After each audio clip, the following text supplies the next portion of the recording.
रात के 11 बज रहे थे। सड़कें सन्नाटे में डूबी थीं। हर तरफ खामोशी का आलम था। लेकिन शहर के एक पॉश इलाके में एक फ्लैट की बालकनी से एक अजीब सा मंजर देखा जा सकता था। एक नौजवान लड़की सिर पर दुपट्टा डाले कोई धार्मिक किताब पढ़ रही थी। उसके चेहरे पर रौनक थी, सुकून था, लेकिन आंखों में एक छुपी हुई उदासी थी।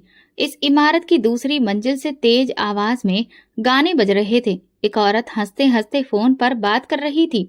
हाथ में कॉफी का मग और चेहरे पर फाउंडेशन की परतें जमी हुई थीं। ये उर्वशी थी, पायल की भाभी, जो अपनी खूबसूरती और पैसों पर बहुत घमंड करती थी और पूजा पाठ को सिर्फ बुद्धिहीन औरतों का काम समझती थी। पायल, जो तकरीबन 23 साल की थी, माँ बाप के देहांत के बाद अपने बड़े भाई के साथ रहने लगी थी। माँ बाप ने उसे अच्छी शिक्षा दी थी, छोटों बड़ों का आदर करना सिखाया था और सबसे बढ़कर भगवान से किस तरह खुद को जोड़कर रखना है ये भी सिखाया था। पायल अपने भगवान से बहुत प्रेम करती थी। ना उसे दुनिया के किसी फैशन में दिलचस्पी थी, ना किसी चीज की तारीफ की ख्वाहिश। उसकी दुनिया दो ही चीजों पर टिकी थी, भगवान की पूजा पाठ और गीता, रामायण व वेदों का अध्ययन। लेकिन घर में उसकी दुनिया को समझने वाला कोई नहीं था। यार, कब तक ये इस तरह आंटी बनकर चुपचाप बैठी रहेगी? ना किसी से बात करती है, ना किसी प्रोग्राम में चलती है। उर्वशी ने फोन पर अपनी सहेली से शिकायत की। यही तो मुसीबत है। आदित्य रोज उसकी तारीफ करता है, कहता है मेरी बहन कितनी अच्छी है, सारी धार्मिक किताबें पढ़ती है और तुम सिर्फ गाने सुनती हो, छोटे छोटे कपड़े पहनती हो। उर्वशी की आवाज में जलन थी, जो जहर बनकर उसके लहजे से टपक रही थी।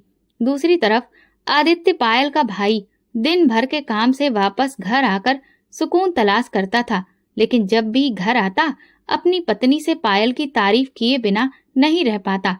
उर्वशी, कभी पायल से कुछ सीखो, देखो उसके चेहरे पर कितनी रौनक है, नियम से पूजा पाठ करती है और कभी कभी अपनी जुबान से कोई भी खराब शब्द भी नहीं निकालती। ये शब्द उर्वशी के दिल में तीर बनकर लगते। एक दिन पायल रसोई में अपने व्रत के लिए खाना तैयार कर रही थी। नौ दुर्गा का समय चल रहा था। तभी उर्वशी रसोई में आई, हाथ में मोबाइल और चेहरे पर गुस्सा। तुमसे किसने कहा कि नौ दुर्गा के समय सब कुछ तुम ही तैयार करो? तुम कोई नौकरानी हो क्या? पायल ने नरमी से कहा, भाभी, मुझे ये सब करना अच्छा लगता है। अच्छा लगता है या फिर दिखावा करती हो ताकि मेरे पति को ये लगे कि तुम मुझसे बेहतर हो? पायल ने कभी नहीं सोचा था कि उसकी अच्छाई को इस तरह भी देखा जा सकता है। शाम की पूजा के बाद आदित्य खाने की मेज पर पायल की तारीफ करने लगा। वाह पायल, बहुत अच्छा खाना बनाया है, तुम्हारे हाथों में जादू है। उर्वशी ने मुस्कुराकर देखा, लेकिन उसके दिल में आग भड़क उठी थी। अंदर ही अंदर वो सोचने लगी, अगर मैंने कुछ नहीं किया तो ये लड़की मेरी जिंदगी तबाह कर देगी, मेरे पति का सारा ध्यान छीन लेगी, मेरी कोई अहमियत नहीं रह जाएगी। उस रात उर्वशी देर तक जागती रही। उसके मन में कई तरह की योजनाएं बनती रहीं। उसे अब पायल की सादगी से नफरत हो चुकी थी। उसे वो सब एक दिखावा लगने लगा था। अगली सुबह पायल हर रोज की तरह मंदिर के सामने बैठकर रामायण पढ़ रही थी। उसी वक्त आदित्य उठा और यह सब देखने लगा। कुछ पल वो दरवाजे पर खड़ा रहा, फिर धीरे से मुस्कुराया और मन ही मन कहा, भगवान तुम्हारा शुक्र है कि तुमने मुझे ऐसी बहन दी है। लेकिन वो नहीं जानता था कि उसी पल उसकी पत्नी दरवाजे के पीछे छिपी हुई ये सब देख रही थी और उसकी नजर में पायल का पूजा पाठ करना सिर्फ एक धोखा था। उसी दिन शाम को उर्वशी ने पहली बार अपने दिल की बात अपनी माँ को फोन पर बताई। माँ, मुझे लगता है आदित्य की बहन मेरे पति को मुझसे दूर कर रही है। वो हर बात में उसकी तारीफ करता है। मैं बहुत थक गई हूँ। काश आदित्य को उसकी सच्चाई दिखे, वरना मेरी शादी हाथ से निकल जाएगी। ये शब्द उर्वशी के लिए वो चाबी साबित हुए जो एक अंधेरे दरवाजे को खोलने वाली थी। रात का पिछला पहर था, मगर उर्वशी के मन में एक पल के लिए भी सुकून नहीं था। वो करवटें बदलती रही। उसके दिल में एक ही ख्याल था, अब पायल को सबकी नजरों से गिराना है, खासकर आदित्य की नजरों से। अगली सुबह उर्वशी ने रोज की तरह नाश्ता बनाया, लेकिन आज उसके रवैये में नरमी थी। उसने पायल से प्यार भरे लहजे में कहा, जिससे पायल थोड़ी हैरान हुई, मगर वो अपनी भाभी की बातों का बुरा नहीं मानती थी। पायल, छत पर जाकर कपड़े डाल दो, रस्सी पर धूप अच्छी निकली है, जल्दी सूख जाएंगे, उर्वशी ने धीरे से कहा। पायल मुस्कुराकर बोली, जी भाभी। मैं अभी डाल देती हूँ। वो धीमे कदमों से ऊपर गई, चेहरे को दुपट्टे से ढक लिया और कपड़े हाथ में लिए रस्सी पर लगाने लगी। हल्की हल्की हवा चल रही थी, आसमान पर हल्के बादल थे। वो अपनी धुन में मगन थी। नीचे उर्वशी की आंखों में अजीब सी चमक थी। उसने तुरंत मोबाइल उठाया और आदित्य को कॉल मिलाई। आदित्य ऑफिस जाने से पहले कमरे में ही मौजूद था। आदित्य, ऊपर छत पर देखो, तुम्हारी बहन बराबर वाले लड़के को चक्कर चलाने के लिए देख रही है। मैं रोज देखती हूँ, लेकिन आज तो हद हो गई। वो छत पर है और वो लड़का दूसरी छत पर खड़ा है। कुछ गड़बड़ है। आदित्य का दिल जैसे धड़कना भूल गया। वो बिना कुछ कहे गुस्से में ऊपर की ओर दौड़ा। उर्वशी पीछे से अपनी आंखों में सुकून लिए मुस्कुरा रही थी। जैसे ही आदित्य छत पर पहुंचा, उसकी सांसें उखड़ गईं, मगर सामने का दृश्य बिल्कुल अलग था। पायल रस्सी पर कपड़े फैला रही थी, चेहरा दुपट्टे से और नजरें झुकी हुई थी। दूसरी छत पर पूरी तरह से खाली थी। ना कोई लड़का था, ना कोई आवाज। वो पल जैसे आदित्य को थाम गया। वो वहीं खड़ा रहा। कुछ देर तक वो पायल को देखता रहा। पायल ने जब भाई के कदमों की आहट सुनी तो तुरंत पीछे हटकर शर्म से नीचे देखने लगी। भैया, कुछ चाहिए था? आदित्य के दिल में एक अजीब सी शर्मिंदगी थी। वो चुपचाप नीचे लौट आया, लेकिन उसका गुस्सा अब किसी और पर था। जैसे ही वो नीचे पहुंचा, उर्वशी बेचैनी से उसका चेहरा देखने लगी। क्या देखा? बोलो, तुम्हारी बहन की असलियत तो सामने आ गई ना? उर्वशी ने ताना मारा। आदित्य दीवार पर हाथ मारते हुए गुस्से से बोला, शर्म करो उर्वशी, तुम्हें क्या हो गया है? वहां कुछ भी नहीं था।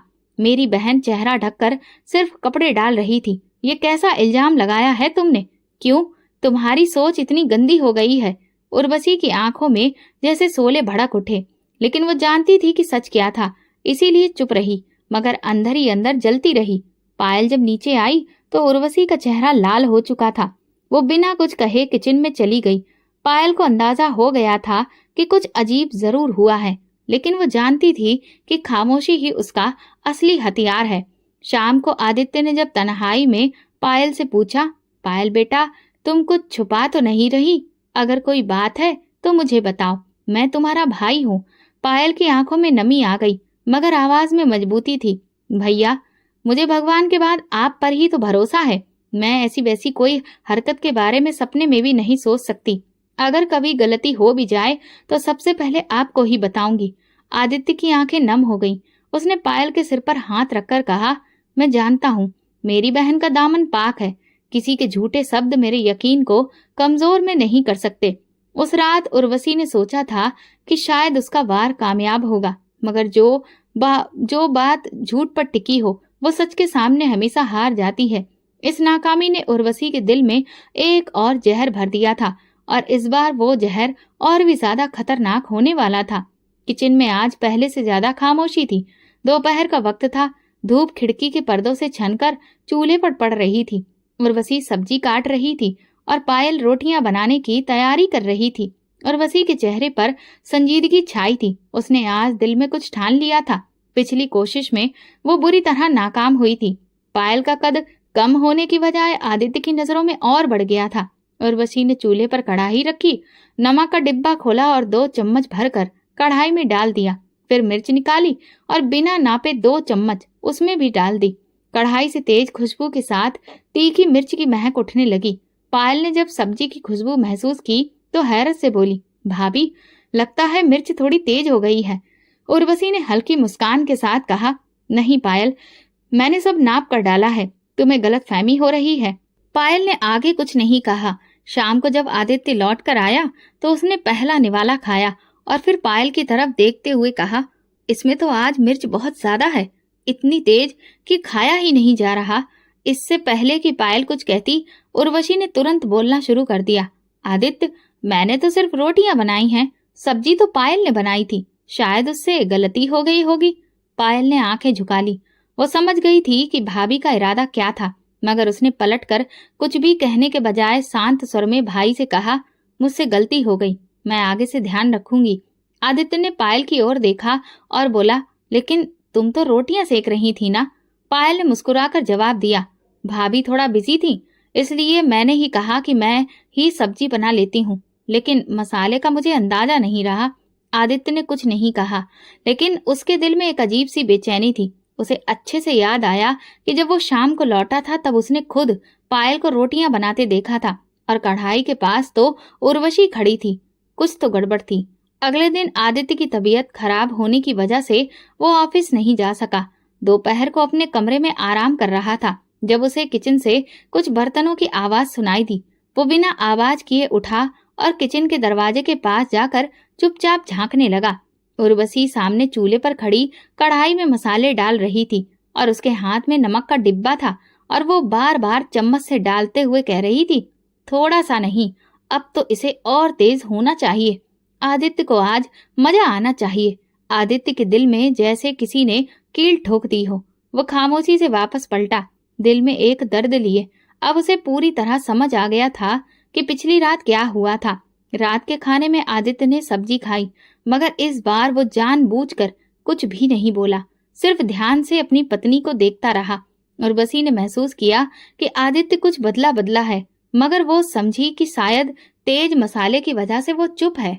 रात को आदित्य ने पायल को आवाज दी, यहाँ आओ बेटा, मुझे तुमसे बात करनी है। पायल कमरे में आई। आदित्य ने कहा, कल के खाने की बात सच बताओ, क्या तुमने सब्जी बनाई थी? पायल ने चुप्पी ओढ़ ली, फिर सर झुकाकर कहा, भैया अगर मैं सच बताऊंगी तो घर का सुकून बर्बाद हो जाएगा और मैं नहीं चाहती कि आपका घर मेरी वजह से। आदित्य की आंखों में नमी थी। उसने कहा, तुम मेरे लिए चिंता मत करो पायल, जो लोग इल्जाम लगाकर दूसरों को गिराना चाहते हैं वो खुद गिर जाते हैं। मैं तुम्हारी खामोशी को समझता हूँ, तुम मुझ पर भरोसा रखो। पायल के चेहरे पर सुकून आया। वो खामोशी से पलटी और कमरे से निकल गई, लेकिन उसके दिल में एक छोटा सा गर्व अभी भी बाकी था कि कब तक वो सच को छुपाती रहेगी, कब तक अपने सब्र को ढाल बनाकर सारे इल्जामों का सामना करेगी। आदित्य ने अपने दिल में तय कर लिया था कि अब अगर कुछ हुआ तो अपनी बहन के अधिकार के लिए चुप नहीं रहेगा। रात के 10 बजे पूरे घर में सन्नाटा छाया था। आदित्य अपने कमरे में बैठा कुछ गाने सुन रहा था, जबकि पायल किचन में अगले दिन के लिए सब्जी काट रही थी। चूल्हा बंद हो चुका था, लेकिन किचन की रोशनी अभी भी जल रही थी। हर चीज खामोश थी। इसी वक्त उर्वशी ने अपनी माँ को कॉल मिलाई। मैंने फोन उठाया तो उर्वशी ने बिना हाल चाल लिए जलती आवाज में कहा, माँ मैं थक गई हूँ। वो लड़की मेरे पति के दिल पर कब्जा कर चुकी है। मैं जो भी करती हूँ कुछ फर्क ही नहीं पड़ता। हर बार मेरा वार उल्टा ही मेरे खिलाफ चला जाता है। आदित्य अब हर बात पर मुझे टोकता है और पायल की तारीफ करता है। माँ की आवाज ठंडी और गुस्से से भरी थी, जैसे बरसों की नफरत का तजुर्बा उनके लहजे में उतर आया हो। तुम बहुत भोली हो और बहुत ही ज्यादा सीधी भी हो, इसीलिए तुम्हारे वार कामयाब नहीं हो रहे। अगर दुश्मन चालाक हो तो वार भी ऐसा होना चाहिए जिसे समझना भी मुश्किल हो। तुम ऐसा कदम उठाओ कि पायल के चरित्र पर ऐसा दाग लगे जो कभी धुल न सके। लेकिन माँ कैसे? उर्वशी की आवाज में जलन छुपी ना रह सकी। ऐसा मौका बनाओ कि वो किसी लड़के के साथ अकेले कमरे में बंद हो, फिर आदित्य को आवाज देकर कहो, देखो तुम्हारी बहन क्या कर रही है। अगर एक बार तुम्हारा पति अपनी बहन को ऐसी हालत में देख ले तो वो कभी उस पर यकीन नहीं करेगा, चाहे वो कितनी ही अच्छी क्यों ना हो। ये बात सुनते ही उर्वशी के होठों पर एक खामोश मुस्कुराहट आ गई। वो एक लम्हे में समझ गई कि ये वही तीर है जो निशाने पर लगेगा। अगली सुबह घर में सब कुछ अपने रोजमर्रा के हिसाब से चल रहा था। पहले नाश्ता तैयार किया गया। आदित्य ऑफिस के लिए निकल गया। उर्वशी ने आज खास तौर पर अपने कजिन रोहित को फोन किया। वो लंबे कद का खुश मिजाज नौजवान था, जिसे उर्वशी की फैमिली में सब जानते थे। रोहित, आज दोपहर को घर आ जाना, एक छोटा सा काम है। पायल भी घर पर ही होगी। तुम बस इतना करना कि मेरे कहने पर कुछ देर मेरे कमरे में रुकना, बाकी सब मैं संभाल लूंगी। रोहित को किसी बात की परवाह नहीं थी। वो उर्वशी की बात पर तैयार हो गया। दोपहर का वक्त, सूरज सिर पर था। आदित्य ऑफिस में बिजी था, पायल किचन में। दरवाजे पर रोहित ने दस्तक दी। उर्वशी ने दरवाजा खोला, खामोशी से अंदर आने को कहा, फिर उसे अपने कमरे में ले गई। फिर वो पायल के पास आई और बड़ी ही नरमी से बोली, पायल जरा मेरे कमरे में चाय ले आना। रोहित आया है, मैं जरा कपड़े तय कर लूं, तुम चाय लेकर आ जाना। पायल ने सिर हिलाया और किचन में चाय बनाने लगी। उसे अंदाजा नहीं था कि आज उसकी जिंदगी का एक नया अध्याय शुरू होने वाला है। चाय तैयार हुई। पायल ने ट्रे में कप रखे और बिस्किट रखे। दुपट्टा अच्छी तरह से ओढ़ा। फिर वो उर्वशी के कमरे की तरफ बढ़ी। जैसे ही दरवाजा खोला वो हैरान रह गई। कमरे में उर्वशी मौजूद नहीं थी, सिर्फ रोहित बैठा था, जैसे किसी बात का इंतजार कर रहा हो। पायल ने नजरें झुकाई और बस इतना कहा, चाय रख दी है। भाभी कहाँ है? अभी वो ट्रे रखी रही थी कि अचानक दरवाजा बाहर से बंद हो गया। वो चौंकी। उसने दरवाजे को झटका दिया, मगर वो बंद हो चुका था। वो समझ गई कि कुछ गड़बड़ हो गई है। इसी वक्त उर्वशी ने आदित्य को फोन किया। आदित्य, भगवान के लिए जल्दी घर आओ, तुम्हारी बहन का असली चेहरा तुम्हें दिखाना है। वो रोहित के साथ मेरे कमरे में बंद है। आदित्य के हाथ से फोन छूट गया। उसकी सांसें रुक गईं, जैसे शरीर का खून एक पल को जम गया हो। वो दौड़ता हुआ ऑफिस से निकला। घर पहुंचते ही सीधा उर्वशी के कमरे की तरफ गया। दरवाजा खोला तो सामने का मंजर दिल दहला देने वाला था। पायल दुपट्टे में लिपटी रोती हुई एक कोने में बैठी थी और रोहित हैरान डरा हुआ खड़ा था। पायल ने आदित्य को देखते ही उसके कदमों में गिरकर रोते हुए कहा, भैया मेरी बात तो सुनो, ये सब झूठ है। मैं तो सिर्फ चाय रखने आई थी, दरवाजा बाहर से बंद कर दिया गया। आदित्य की आंखों में गुस्से के साथ साथ बेयकीनी भी थी। उसकी नजर रोहित पर पड़ी, जो बौखलाहट में सिर्फ इतना बोला, मैं तो इसके ही बुलाने पर आया था। आदित्य ने एक पल के लिए पायल को देखा, फिर अपनी पत्नी की तरफ पलटा। उर्वशी दरवाजे के पीछे खड़ी तमाशा देख रही थी, मगर उसकी आंखों में वो यकीन नहीं था जिसकी वो चाहत रखती थी। पायल की हालत, उसकी आंखों के आंसू, उसकी कांपती आवाज, सब कुछ सच बयां कर रहे थे। मगर आदित्य का दिल टूट चुका था। वो खामोशी से पलटा, कमरे से निकल गया। पायल जमीन पर बैठी अपनी बेगुनाही के आंसू बहाती रही और उर्वशी सुकून में हो गई, मगर अंदर से खाली। अब वो किसी और तैयारी में व्यस्त हो गई। पायल के दिल में पहली बार ये एहसास हुआ कि शायद अब इस घर में रहना उसके लिए मुमकिन नहीं रहा। उसकी नम्रता, उसकी सच्चाई, उसका पर्दा, सब कुछ उसे मुश्किल में डाल चुका था, सिर्फ किसी की जलन की आग में। आदित्य के दिलो दिमाग में जंग छिड़ चुकी थी। एक तरफ पायल की मासूम आंखें थीं, जिनमें बहते आंसू उसकी बेगुनाही की गवाही दे रहे थे, और दूसरी तरफ उर्वशी की चालाकी, जिसमें गुस्से और यकीन का अजीब सा मेल था। सच और झूठ में फर्क करना मुश्किल हो रहा था। आंगन में खामोशी छा चुकी थी। पायल जमीन पर बैठी रो रही थी। आदित्य खड़ा उसे देख रहा था, जैसे किसी फैसले के दौराहे पर हो। उर्वशी दीवार के साथ टेक लगाए खड़ी थी, चेहरे पर तकलीफ का नाटक था। अचानक उर्वशी ने भारी आवाज में कहा, आदित्य, मैंने कभी पायल के खिलाफ कुछ नहीं कहा, हमेशा उसे बहन समझा, लेकिन आज जो हुआ वो मेरे लिए बर्दाश्त करना मुश्किल है। अगर अब भी चुप रही तो कल को तुम मुझ पर भी शक करोगे। आदित्य ने नजरें चुराकर पायल की तरफ देखा। क्या तुम वाकई इतनी गिर सकती हो पायल? क्या ये सब तुम्हारे वजूद का हिस्सा है? पायल की आंखों से आंसू का एक और कतरा निकला। भैया, भगवान के लिए मैंने कुछ नहीं किया, आपने खुद देखा था। मैं सिर्फ चाय लेकर गई थी, दरवाजा बाहर से बंद था। उसी वक्त उर्वशी का कजिन रोहित भी मैदान में कूद पड़ा। आदित्य भाई, मैं झूठ क्यों बोलूं? मुझे खुद पायल ने बुलाया था। उसने कहा था कि उर्वशी घर पर नहीं है, आकर मिल लो। मैं हैरान था, लेकिन सोचा शायद कोई जरूरी बात होगी। तो मुझे क्या पता था कि यहाँ पर ये सब तमाशा हो जाएगा, जिस जमीन पर उसके कदमों से निकल गई हो। तुम झूठ बोल रहे हो रोहित, तुम्हें तो भाभी ने बुलाया था, मैंने तो कभी तुमसे बात तक नहीं की। लेकिन आदित्य के चेहरे पर उलझन, गुस्सा, शर्मिंदगी की मिलीजुली रेखाएं दिख रही थी। बस, पायल ने जोर से कहा, मेरा सब कुछ खत्म हो चुका है। अगर तुम सच में सच्ची हो तो फिर तुम्हें किसी सफाई की जरूरत नहीं होनी चाहिए थी। मुझे तुम्हारी खामोशी पर हमेशा यकीन रहा, लेकिन अब हर चीज धुंधली हो गई है। पायल उठ खड़ी हुई, हाथ जोड़कर प्रार्थना की, भाई आप मुझ पर हाथ उठा लीजिए, मुझे कुछ भी कह लीजिए, लेकिन भगवान के लिए मुझे अपनी नजरों से ना गिराइए। मैं आपकी बहन हूँ, आपका खून हूँ। मैं आपके बारे में ये सब नहीं सोच सकती। आदित्य ने एक सर्द सांस ली और फिर दिल पर पत्थर रखकर वो बात कही जो पायल के दिल में खंजर बनकर घुस गई। इस घर से चली जाओ पायल, अभी इसी वक्त। उसकी सांसें जैसे रुक गईं। वो सुन नहीं पा रही थी, यकीन नहीं कर पा रही थी। भैया, बस इतना कह सकी, हाँ चली जाओ। अगर तुम सच्ची हो, भगवान तुम्हारे साथ होगा, लेकिन मैं अब और ज्यादा मुश्किलें बर्दाश्त नहीं कर सकता। उर्वशी ने जैसे दिल ही दिल में अपनी जीत का जश्न मनाया। उसकी आंखों में चमकते हुए और चेहरे पर सब्र दिख रहा था। पायल धीरे धीरे आंगन की तरफ बढ़ी। कदम जैसे जमीन से जुड़े थे। वो हर कोने को देख रही थी। वो दीवारें जिनके पास उसने माँ बाप के बाद अपने भाई को सर्वोच्च दर्जा दिया था।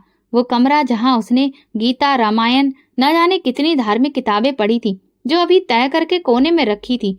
वो दरवाजे तक पहुंची, अपना दुपट्टा ठीक किया, एक आखिरी नजर आदित्य पर डाली, जो दरवाजे के पीछे खड़ा पत्थर बना था। भगवान गवाह है, मैं बेगुनाह हूँ। अगर मैं झूठ बोल रही हूँ तो मेरी जिंदगी बर्बाद हो जाएगी, लेकिन अगर मैं सच्ची हूँ तो मेरा भगवान मुझे वो इज्जत देगा जो इस घर में छीन ली गई। उसके शब्द हवा में गूंजते रहे, लेकिन आदित्य ने दरवाजा खोल दिया और एक लम्हे में बंद कर दिया। पायल बाहर खड़ी थी, सर पर धूप, दिल पर भारी दुख और आंखों में वो उम्मीद जो सिर्फ एक भगवान से की जा सकती थी। उसने आसमान की तरफ देखा और वो प्रार्थना करती रही, अब तुम ही मेरे सहारा हो भगवान। जब सब छोड़ देते हैं तो तुम ही हाथ थाम लेते हो। मुझे थाम लो, मैं बहुत अकेली हूँ। और दरवाजे के अंदर ऐसा लग रहा था कि जैसे कोई ठहाके लगा रहा था। दरवाजे के बंद होते ही पायल की आत्मा पर जैसे कोई पत्थर गिर पड़ा। वो ताकत इकट्ठा करके खड़ी रही, लेकिन उसे लग रहा था कि जैसे उसके शरीर में जान नहीं रही हो। पीछे से दरवाजे की कुंडी घूमने की आवाज आई और फिर अंदर से हल्की गूंज उठी, जैसे उसके जख्मों पर नमक छिड़क गया हो। कुछ लम्हे बाद दरवाजा एक बार फिर खुला। उर्वशी गुस्से से बाहर निकली और पायल के बालों को जोर से पकड़कर सीढ़ियों की ओर घसीटा। अभी तक दरवाजे पर कड़ी है, कहा ना कि निकल जा। और हाँ, एक बात याद रख, अब तू खुद को बहुत अच्छा बताती है ना, तो जा अपने भगवान से मदद मांग, वही देगा तुझे छत, रोटी और इज्जत। पायल ने उर्वशी की आंखों में झांका, मगर उसमें इंसानियत की झलक नहीं थी, सिर्फ जहर भरा था। उर्वशी को धक्का देकर दरवाजे से नीचे धकेल दिया। पायल का दुपट्टा जमीन पर गिरा, मगर उसने उसे फौरन उठाकर अच्छे से लपेट लिया, जैसे इज्जत का आखिरी हिस्सा बचा रही हो। सीढ़ियां उतरते हुए उसकी आंखों में धुंध छा गई।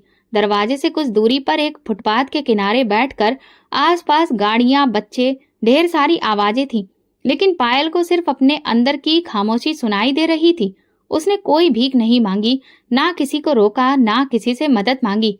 वो बस एक कोने में चुपचाप बैठ गई, सिर झुकाया और अपने भगवान का नाम लेना शुरू कर दिया।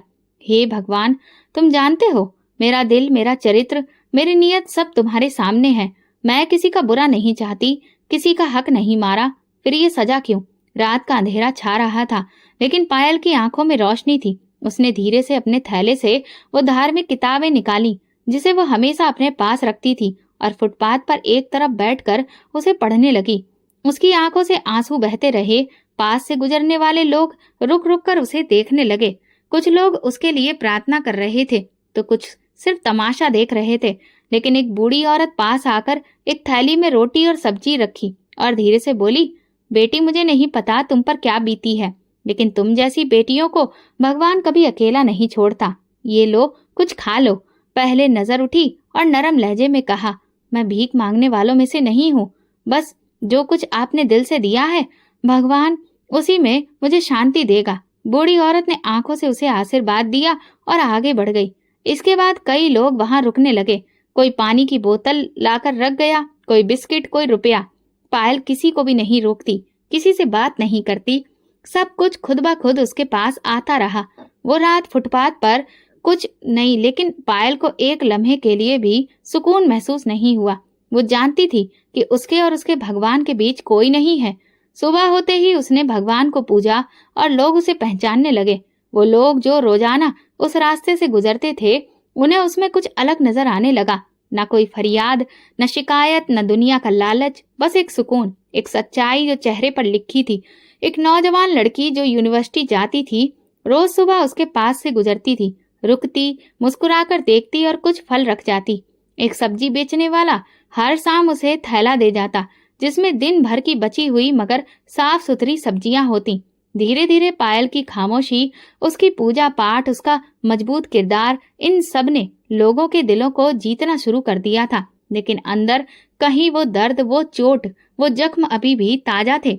भाई का मुंह मोड़ना, भाभी की साजिशें और दरवाजे का बंद हो जाना, ये सब एक कहानी थी जो उसके दिल में भगवान से प्रार्थना करते वक्त बार बार वो दोहराती थी। लेकिन उसने हार नहीं मानी। वो दुनिया वालों से नहीं, सिर्फ अपने भगवान से जुड़ी थी। जिसका सहारा भगवान है, उसकी राह चाहे कितनी भी अंधेरी हो, उसे रोशनी मिल ही जाती है। सुबह की रोशनी फैल चुकी थी, आसमान साफ चढ़ रहा था। पायल आज भी पूजा पाठ में बिजी थी। रोजाना कोई न कोई खाने पीने की चीज रख जाता, लेकिन आज का दिन कुछ अलग था। दूर से पुलिस की गाड़ी की आवाज सुनाई दी। कुछ देर के बाद 2 पुलिस वाले जोर से आवाज लगाने लगे, सब लोग फुटपाथ खाली करें, यहाँ बैठना गैर कानूनी है। अगर 2 मिनट में सामान नहीं समेटा तो जब्त कर लिया जाएगा। लोग जो इधर उधर बैठे थे घबराकर उठने लगे। पायल ने अपने सामान को समेटा और धीरे धीरे उठ खड़ी हुई।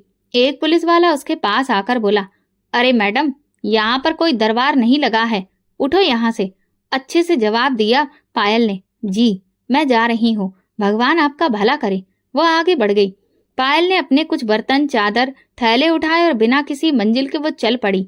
धूप तेज हो चुकी थी, कमजोर शरीर में, हालांकि जुबान पर जिक्र जारी था भगवान का। वो शहर के किनारे पर पहुंची, जहां एक छोटी सी नहर बहती थी। नहर के किनारे हरे भरे पेड़ थे। ठंडी फिजा का एहसास। पायल ने एक पेड़ के नीचे बड़े पत्थर पर बैठकर गहरी सांस ली। 2 दिन से कुछ खाया ही नहीं था, शरीर कांप रहा था, होंठ सफेद थे, लेकिन ईमान वैसा ही मजबूत था। उसने नहर के पानी से अपना मुंह धोया, जैसे कि खुद को सुकून दे रही हो। फिर उसने चादर बिछाई, दुपट्टा ठीक किया और फिर से वो माला जपने लगी। उसके आंसू मिट्टी में जमा हो रहे थे, लेकिन उसके दिल को यकीन था कि भगवान उसके साथ है। उसे काफी तेज भूख लग रही थी, लेकिन उसे अपने भगवान पर भरोसा था। अभी वो भगवान से प्रार्थना कर ही रही थी कि अचानक उसे अपने पांव पर किसी चीज के लगने का एहसास हुआ। उसने आंखें खोली तो सामने दुबला पतला कुत्ता खड़ा था, लेकिन उसके मुंह में एक पॉलीथीन थी। कुत्ता खामोशी से उसके पास आया और वो पॉलीथीन उसके सामने रखकर पलटा और वापस जंगल की तरफ चल दिया। पायल हैरान होकर कुछ पल उसे देखती रही। फिर उसने झांकते हुए पॉलीथीन खोली तो अंदर 2 रोटियां और सब्जी की खुशबू भरी हुई थी और एक बर्तन था। वो हैरान रह गई, उसकी आंखों से आंसू बहने लगे। भगवान, तुम तो सच में बहुत उदार हो। तुमने आज एक कुत्ते के जरिए भी मेरी प्रार्थना सुन ली। उसने वो खाना खाया, मगर हर निवाले से पहले भगवान को धन्यवाद करती रही। उसने पेड़ के पास ही एक कोने में मौजूद सूखे पड़े पत्तों को जमा किया और 2 चंद बांसों को उसने पास से उठाया और फिर उनको साथ में बांधकर एक झोपड़ी बना ली और उस पर चादर तान दी। अब उसका नया ठिकाना बन गया था नहर के किनारे। उसने खुद से सोचा, अगर भगवान की यही इच्छा है कि मैं यहीं पर रहूं, तो मैं कहीं नहीं जाऊंगी और ना किसी से सहारा मांगूंगी। शाम ढलने लगी, परिंदे अपने घोंसलों को लौट रहे थे। नहर की सतह पर सूरज की किरणें झिलमिल हो रही थीं और उन किरणों के दरमियान एक सादी सी लड़की झोपड़ी के साए में बैठी अभी भी गीता पढ़ रही थी कि उसी वक्त उसे पास में एक औरत की चीखें सुनाई दी। पायल ने नजर उठाई तो सामने एक औरत खड़ी थी। गोद में उसके तकरीबन 5 साल का बच्चा था, जो बुखार से तप रहा था। चेहरा लाल, सांस भारी और आंखें बंद। बेटा, भगवान के वास्ते मेरे बेटे को देख लो, 3 दिन से बुखार हो रहा है। उसे दवा भी दी, डॉक्टर को भी दिखाया, लेकिन कुछ नहीं हुआ। किसी ने कहा कि तुम बहुत पूजा पाठ करती हो और भगवान तुम्हारी सुनता है। तुम्हारे पास कुछ ऐसे मंत्र हैं जिन्हें पढ़कर तुम कुछ भी कर सकती हो। मेरी उम्मीद अब बस तुम ही हो। पायल ने चौंक कर औरत की तरफ देखा। उसे समझ नहीं आया कि वो ये सब क्यों कह रही है, लेकिन उसके दिल में एक हल्की सी लहर उठी, जैसे कि भगवान ने उसे एक नई जिम्मेदारी दे दी हो। देखो बहन, मैं कोई बाबा या ओझा नहीं हूँ और ना ही मैं इस तरह का कोई चमत्कार कर सकती हूँ। ये तो सिर्फ भगवान के ही हाथ में है। औरत ने आंखों से आंसू बहाए और कहा, मुझे कोई फर्क नहीं पड़ता, बस तुम एक बार देख लो, शायद मेरे बच्चे का दर्द कम हो जाए। पायल ने बच्चे को नरमी से देखा, उसके माथे पर हाथ रखकर आंखें बंद की। अब तक उसने जो भी मंत्र, वेद, पुराण, गीता पढ़ी थी, वही सब दोहराने लगी और धीरे धीरे बच्चे के माथे को चूम लिया और अपनी प्रार्थना में उसे भगवान के हवाले कर दिया। फिर आंखें खोल दी। माँ, मेरे बच्चे, तुझे होश आ गया? बच्चा अपनी माँ को देखकर मुस्कुराया और उनके गले लग गया। औरत की खुशी बेकाबू हो गई। वो रोते रोते पायल के कदमों में बैठ गई। तुम तो फरिश्ता हो बेटी, भगवान ने तुम्हें मेरे बेटे के लिए भेजा था। पायल ने उसे उठाया, नरमी से कहा, मैं कोई फरिश्ता नहीं हूँ, मैं तो बस एक आम इंसान हूँ। इस वाक्य के बाद नहर के किनारे हवा में एक नई सरगोशी शामिल हो गई। लोग कहने लगे, वो लड़की जो पेड़ के साथ में बैठी है वो चमत्कारिक है। वो कुछ ऐसे मंत्र पढ़ती है कि सब ठीक हो जाता है। अगले दिन एक और औरत आई अपने पति के लिए प्रार्थना करवाने के लिए। फिर एक नौजवान अपनी माँ को लाया जो जोड़ों के दर्द से जूझ रही थी। पायल हर एक के लिए वही सब करती और धीरे धीरे वहां लोग जुड़ने लगे। पहले 5, फिर 10, फिर 20 लोग रोज आते। कुछ चुपचाप बैठ जाते, कुछ अपने दिल का दुख सुनाते, कुछ प्रार्थनाएं करते। पायल ने कभी पैसे नहीं मांगे, ना किसी से कोई चीज मांगी, लेकिन उसकी अच्छाई अब लोगों के दिलों में घर कर रही थी। एक दिन एक शख्स आया, हाथ में एक फलों की टोकरी थी। मेरे पैर सुन्न हो जाते हैं। तुमने जब से मेरे सर पर हाथ फेर दिया, मैं बिना छड़ी के चलने लगा हूँ। ये कुछ फल हैं मेरे पास, तुम पर भगवान की मेहरबानी है, ये तुम अपने हाथ से खाओ। तुम्हारी सारी प्रार्थनाएं वो मानता है। पायल ने टोकरी ली और उन्हें आशीर्वाद दिया। आधे फल आगे बढ़ा दिए। शाम होते होते नहर के किनारे छोटा सा मजमा लग जाता था। लोग खामोशी से आते, अपनी बारी का इंतजार करते और पायल हर एक के लिए इस अंदाज में प्रार्थना करती थी। लेकिन इस शोहरत के साथ साथ कुछ लोगों की नजरों में अब जलन भी उतरने लगी थी। वहीं उर्वशी जो शहर में अपनी मायके के घर आई थी, वहां पर वो अपनी सहेली से एक दिन मिलने गई और अपनी सहेली से सुन बैठी कि पायल नहर के किनारे लोगों को आशीर्वाद देती है। लोग उसके कदमों में गिर जाते हैं, उससे भीख मांगते हैं। उर्वशी के दिल में वही पुराना जहर उमड़ा। ये तो बर्बाद होने वाली थी, लेकिन ये तो अब किसी राजकुमारी की जैसी बन गई है। ये खत्म नहीं हुई, अब भी वक्त है। लेकिन पायल को उन बातों की परवाह ही नहीं थी। उसका भरोसा उसके भगवान पर था। उसका शहर में जिक्र जोर शोर से होने लगा था। लेकिन आज कुछ अजीब था। जब वो आखिरी मरीज को देख रही थी तो एक दुबली पतली औरत सर से पैर तक चादर में लिपटी हुई कुछ फासले पर खड़ी थी। चेहरा पूरी तरह से चादर में छुपा था, हाथों पर दस्ताने थे। क्या आप पायल हैं? उसकी आवाज धीमी, कांपती हुई और किसी गहरे दुख से भरी हुई थी। पायल ने सिर हिलाया। जी, बैठिए, क्या तकलीफ है? औरत कुछ देर चुप रही, फिर धीरे से बोली, मेरे चेहरे और जिस्म पर एक अजीब सी बीमारी है। शरीर गलने लगा है। डॉक्टर कहते हैं कि ये कोढ़ है। मैं हर जगह गई लेकिन कुछ फायदा नहीं हुआ। सुना है कि आप कुछ मंत्र पढ़कर सर पर हाथ फेरती हैं और भगवान का नाम लेती हैं तो चमत्कार हो जाता है। पायल ने सिर झुकाया। हाँ, ये सब भगवान की वजह से ही है। फिर उसने कुछ मंत्र पढ़े और अपना हाथ आगे बढ़ाया। चेहरा दिखाइए। लेकिन औरत ने झिझकते हुए अपनी चादर हटाई। पायल ने जैसे ही चेहरा देखा तो वो पल थमसा गया। आंखें फैल गईं, गला रुंध गया, हाथ कांपने लगे। वो चेहरा वही था जो कभी घमंड से चूर होकर बोलता था, जो नफरत से जहर उगलता था, जो उसकी भाभी का मान सम्मान कहलाता था। वो उर्वशी ही थी, लेकिन अब उसके चेहरे पर घमंड नहीं था, सिर्फ जख्म थे और खाल जगह जगह से गली थी। चेहरा पहचानना मुश्किल हो चुका था। आंखों में तकलीफ और शर्मिंदगी नजर आ रही थी। पायल की आंखों से अचानक आंसू बहने लगे। आवाज हलक में ही अटक गई। उर्वशी ने हाथ जोड़ लिए। आवाज में शर्मिंदगी थी। हाँ पायल, मैं हूँ तुम्हारी जालिम भाभी, जिसने तुम्हें घर से निकाला, तुम पर झूठे इल्जाम लगाए, तुम्हें दर बदर भटकने के लिए फेंक दिया। भगवान ने मेरी हर चाल का जवाब दिया। मैं कोड़ी हो गई हूँ। मेरा चेहरा सब गल गया, शरीर में गला लग गया और मेरे अपने मुझे छोड़ चुके हैं। पायल की आंखों में हैरत और दुख था। वो सोच भी नहीं सकती थी कि जो औरत कल उसे गालियां देकर घर से निकाल रही थी, आज उसी के कदमों में बैठी है। उर्वशी रोने लगी। पायल, भगवान के वास्ते मुझे माफ कर दो।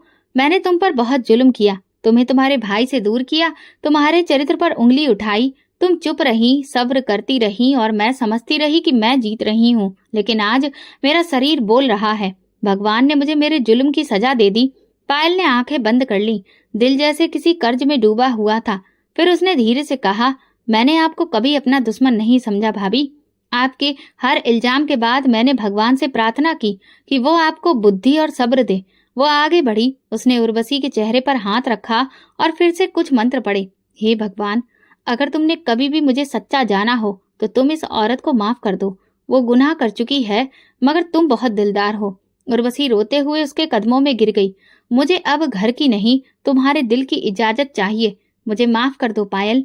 पायल ने उसे उठाया, सीने से लगाया। माफी मेरे बस में नहीं, वो तो भगवान के हाथ में है। मगर मैं दिल से तुम्हारे लिए प्रार्थना करती हूँ कि तुम्हें सुकून मिले। वो दिन सबके लिए सबक बन गया। वहां मौजूद हर शख्स की आंखें नम थीं। कोड़े की मार खाई हुई एक औरत जो कभी गुरूर में आसमान छूने वाली थी, आज जमीन पर सर झुकाकर पड़ी थी, भगवान से माफी मांग रही थी।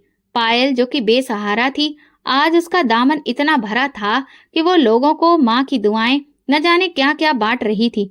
ऐसी मूरत बन चुकी थी जो सिर्फ उसे दिल से निकलती थी, जो सब्र की भट्टी में जलकर कुंदन बन गई हो। सूरत अपनी रोशनी बिखेर रही थी। पायल रोजाना के मुताबिक अपनी पूजा पाठ में लगी थी। झोपड़ी के पास में कुछ लोग खामोशी से बैठे थे और अपने इंतजार में थे। उर्वशी अभी तक वहीं बैठी थी, सर झुकाकर नम आंखों से पायल को देख रही थी। उसके दिल में पछतावे की आग बुझने का नाम नहीं ले रही थी। जिसे उसने बेकार समझा, आज वही उसके लिए मुक्ति का रास्ता बन चुकी थी। उर्वशी ने फिर से कहा, मैं तुम्हें बेइज्जत कर चुकी थी, लेकिन देखो आज मेरा क्या हाल हुआ। पायल ने कहा, इज्जत और बेइज्जती ये तो सिर्फ भगवान के हाथ में है। ये सुनते ही उर्वशी फूट फूट कर रोने लगी। उर्वशी बोली, पायल मैं तुमसे एक प्रार्थना करना चाहती हूँ। वापस चलो हमारे घर, वही घर जो तुम्हारा था, जिसे तुमने छोड़ा नहीं बल्कि तुमसे छीन लिया गया था। तुम्हारा भाई तुम्हें ढूंढता रहा, अब तुम्हारे बिना उसकी जिंदगी बेरंग हो चुकी है। मेरी माँ भी पछतावे में है और मैं तुम्हारे बिना एक पल भी जी नहीं पाती। पायल की आंखों में नमी उभरी, मगर उसने सिर हिलाकर नरमी से इनकार किया। भाभी, घर की दीवारें तो वापस जोड़ी जा सकती हैं, मगर जो भरोसा टूटा है, जो रिश्ता टूटा है, वो दिल में चुभता रहेगा। मेरे लिए वही जगह घर है जहाँ मेरा भगवान और मेरा सुकून है। मैंने वो मुकाम पा लिया है जहाँ दिल और जमीर दोनों निश्चिंत हैं। अब मैं उस घर की तरफ नहीं जा सकती जहाँ कभी मेरा भरोसा बिखेर दिया गया था। उर्वशी ने फिर से रिक्वेस्ट की, तो क्या तुम हमेशा यहीं रहोगी, ऐसी झोपड़ी में? पायल ने मुस्कुराकर कहा, अगर भगवान की मर्जी इसी में है तो हाँ, लेकिन मेरा भगवान जानता है कि वो कब और कहाँ मेरी तकदीर लिख चुका है। मुझे उस पर यकीन है, उसके फैसलों पर मैं तैयार हूँ। उसी वक्त एक बहुत बड़े मंदिर के पुरोहित इस सब के गवाह बन चुके थे। वो पास आए और उन्होंने उर्वशी से नरमी से कहा, बेटा, कभी कभी भगवान का फैसला इंसानों के फैसलों से बहुत बेहतर होता है। पायल अब सिर्फ तुम्हारी नंद नहीं, वो भगवान का एक करिश्मा बन चुकी है, उनकी इच्छा का एक जरिया बन चुकी है। हम सब इसकी प्रार्थनाओं के मोहताज हो चुके हैं और उसके लिए एक ऐसा रिश्ता आया है जो उसकी इज्जत को और बढ़ा देगा। उर्वशी हैरान होकर बोली, रिश्ता? पुरोहित जी ने कहा, हाँ, एक बहुत ही अच्छे और ऊंचे धार्मिक परिवार ने हमसे संपर्क किया। वो पायल की शख्सियत से बहुत प्रभावित हैं। उन्होंने कहा, अगर पायल राजी हो तो वो पूरी इज्जत के साथ उसे अपनाना चाहते हैं, न सिर्फ पत्नी के तौर पर बल्कि एक अच्छी हमसफर के तौर पर भी। पायल ने कुछ लम्हे खामोशी से सुने, फिर धीरे से कहा, अगर मेरे भगवान मुझे ये मुकाम दे रहे हैं तो मैं उनके इस फैसले पर भी राजी हूँ। मुझे इज्जत के साथ नई जिंदगी मिलेगी तो मैं इनकार नहीं करूंगी। और फिर इसके बाद उसकी शादी बहुत ही सादगी भरे तरीके से हो गई। शादी के बाद उसने सुकून से भगवान से प्रार्थना की, जिसने मुझे गुमनामी में भी इज्जत दी, बेघर होने पर भी सहारा दिया, मुझे बेइज्जत करने वालों के सामने भी ऊंचे कद का बनाकर रखा है। भगवान, मैं तुम्हारा जितना शुक्रिया अदा करूं वो सब कम है। तुमने ये साबित कर दिया है कि तुम्हारे भक्तों के लिए तुम्हारा दरवाजा हमेशा खुला है। उस वक्त लोगों की आंखों में आंसू थे और एक ही बात थी, ये वही पायल है जिसे लोगों ने दुत्कार दिया था, लेकिन भगवान ने उसका हाथ थामा। जिस परिवार ने उसका रिश्ता जोड़ लिया था, वो परिवार बहुत धार्मिक था, पूजा पाठ में सबसे आगे, और उन्हें पायल के लोगों के भलाई करने से भी कोई भी परेशानी नहीं थी। अब वो हजारों दिलों की उम्मीद और प्रार्थना बन चुकी थी। फिर एक दिन एक नौजवान लड़के ने उससे पूछा, पायल दीदी, आप इतने सब्र से कैसे जी पाई? लोगों ने तो आपको अकेला कर दिया था। पायल ने मुस्कुराकर कहा, तुम बस भगवान पर भरोसा रखो, वो तुम्हें कभी भी जमीन में गिरने नहीं देगा। जहाँ तुम्हारा सब साथ छोड़ देंगे, बस वहीं पर उसका भरोसा ही तुम्हारी असली ताकत बनेगा। और यही भगवान की इच्छा है और इसी में तुम्हारी असली कामयाबी है। तो दोस्तों, अगर आपको हमारी कहानी पसंद आई हो तो कमेंट करके जरूर बताएं, वीडियो को लाइक करें और ज्यादा से ज्यादा शेयर करें। अगर आप चैनल पर नए हैं तो सब्सक्राइब जरूर करें और हाँ, नोटिफिकेशन बेल जरूर दबाएं ताकि अगली अपडेट सबसे पहले आपको मिले। धन्यवाद।